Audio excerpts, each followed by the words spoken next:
Welcome to GTC's Teaching Tidbits Blackboard Ultra. In this limited series, each episode we will explore a technique, tip, practice, or idea to expand your knowledge of and your comfort with using Blackboard Ultra. Well, he's become a very familiar face in our Teaching Tidbits series and now also in this Blackboard Ultra series, but he has yet more to share. So Lee McMinn from Curriculum and Instructional Support Center is back in this episode. Welcome, Lee. Hey, Rachel, how are you this morning? Doing well. I'm so glad that you have been able to do these episodes for us. As I tell everyone, you are the Blackboard guru here. So you're always the person I go to when I have a Blackboard question that I can't answer for somebody else. Thank you. Well, Lee is here to cover in this episode some important information regarding Zoom and Blackboard Ultra. So Lee, I'm going to turn it over to you to share your teaching tidbit. All right, thank you, Rachel. Many of you may already be using Zoom in your course, and so we're not going over a full how-to on that. I'm just going to show you a few tools and features that we found or that's been available to us, but most just haven't noticed it. After talking with several instructors that were asking different questions, we thought these extra items that people don't really pay much attention to were kind of important and can be very helpful. So let me share my screen and we're going to look at one of my courses, actually a couple of them.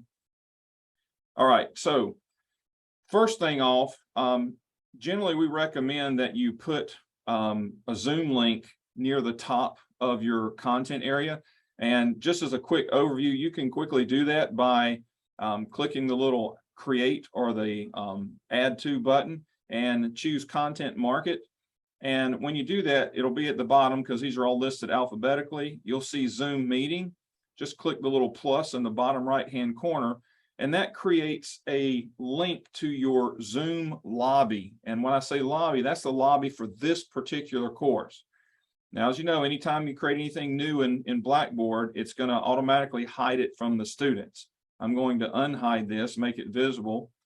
Now, when you click on this link, again, it takes you into the Zoom lobby. All right, this is for this particular course. All right, and if I go to another course and come into lobby, I will not see this particular meeting that's upcoming. All right, now for several of our courses, especially in the health sciences and a couple of other courses, they have multiple instructors in them. All right, and if you're looking to edit or find a recording or a meeting that belongs just to you, all right, if you have multiple instructors in here, it's going to list all the meetings that are upcoming. If you go to previous meetings, there may be a list there that's going to show them all. If, however, you only want to see the meetings you created, you can choose this option to show my course meetings only. Now, it didn't change any on my screen because I'm the only one that has meetings in this particular course. But if you check that off, it would only show me the meetings that I created. The same goes for recordings. If I go to recordings and see a bunch of recordings in here, and they maybe belong to multiple instructors in the course, again, I can limit that to just the recordings that I created by checking this show my course recordings only. All right, so that's an important feature that, again, it doesn't apply to many, but several in the health sciences that and automotive and a couple others that have multiple instructors, this could be very helpful for. All right, another thing you want to take note of is this meeting ID. This is going to be important with some of the other features that I'm going to show you. These four tabs at the top, they kind of are self-explanatory. Upcoming meetings means exactly that. Previous meetings, of course, means any meetings that you've had in the past. If you had previous meetings set up, they would be listed here. The reason you don't see any in this particular course is because I only use one meeting session. And I basically go in to the previous meeting and I edit that session and make it for the future for the next coming session. So that's why you don't see previous meetings here. Everyone has a personal meeting room. That's just a link to that. And then, of course, you have your cloud recordings, which we've already talked about that shortly. So the other thing is, notice I'm teaching 3, 4, 5 different courses. I can, in the top right here, I can click on this all my Zoom meetings / recordings. If I click here, this is showing me all the meetings for all the courses that I teach. And I can get these meeting ID numbers, and that's going to be really important for something I'm going to show you in just a few minutes. But I can see my cloud recordings for all of the meetings that I've had since the last purge of meetings. Remember, we purge recordings from Zoom every 180 days. All right. So you have them until about the middle of the next semester. All right. Or basically in the middle of the year, you'll lose those recordings. So anything you want to keep, you want to make sure you download. All right. So again, remember, if there's a meeting that you would like to share, all right, and let me go to upcoming meetings. Let's say that I want to share this review session for final exams right here that's in a different course than what I'm in now. I'm currently in my 2022 summer Math 110 W01 course. I'm covering the same information and I want to do it at the same time. All right. So what I can do is I can share this meeting with my current course, but what I need is this meeting ID number. So I can select that and I can copy it.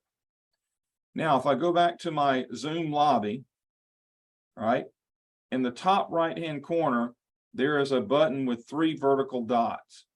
If you click on that, you have 3 options. The first one is import meeting. And this is what you want to use to share a meeting between 2 different sections or 2 different courses altogether. So if I choose import meeting, it's asking me for the meeting ID number that I want to import. So that's why I copied that ID earlier. I can paste it right here and click import. And look, there it is. All right. Now we can show, I'm going to go back. Notice I'm in my 2022 summer Math 110 W01 course. Since I've imported that meeting in, it now shows here in my Zoom lobby. All right. So I don't have to recreate that meeting, or I don't have to log into my zoom.us account, create the meeting there, and then go to each section and post the link to those meetings. I can create it in one session, come in here and import it to another session, and now I've shared that meeting with both courses. Now, this will also share the recordings as well. All right. I don't have any recordings for that course that I just brought in, but if I did, they would show up here as well. Now, if I had a meeting that I've shared between courses and I don't want it here anymore, again, I can copy that same meeting ID or copy the meeting ID of the course I do not, of the Zoom session I do not want in here. I can go back to the 3 vertical dots and I can disassociate that meeting. And it removes it from the course. Now, a note about disassociating meetings. It disassociates everything with that meeting. Recordings, previous, upcoming. Anything that has to do with that meeting ID is totally removed from the course. Now, this can be important. The disassociated meeting can be important because we have many instructors that meet with their students one-on-one, and they like to record those sessions for security and for just to make sure that they have record of it and other reasons like that. The problem is when you record those sessions of a meeting that's connected to this course, they show up in the cloud recordings. And that means everyone has access to those recordings. And that's not FERPA approved. All right. I would say that would be a FERPA violation because there could be personal things discussed that other students don't need to see or hear. So what some instructors have done in the past, again, is create those sessions in their zoom.us account and just sent the link out to students. But what you could do is you could create a meeting just for that student. So if I wanted to create a meeting, and let's say Rachel was in my course, I could rename it and give it a name, set the date and time, save that. And then as Rachel and I met and I recorded, the recording would show up here. What I could do is, again, copy the ID for that recording, come up here and disassociate it, all right, and it would disappear. Now, the meeting itself would disappear as well, but it's still in your zoom.us account. So you still have record of it. It's just not linked inside the course where other students could see it. All right, so that can be pretty important. And then the last thing I want to point out is this manage alternative host. Again, under this 3 vertical dot button. If again, you're in a course that has multiple instructors, or maybe there's an instructor in another course that you want to make a host in a session that you have coming up, maybe they're a guest speaker or whatnot, if they have an account with us in our system, so it'd have to be a Greenville Tech person for now, you can click the manage alternative host if you know the user's email address, or if they're associated with the course, right? You could type their name in here and you could associate that person's name. And if they had an account in here, it would show up. So a good example, I'm going to use Shannon.Creighton. See his name popped up. I can select his name. If I typed it in correctly.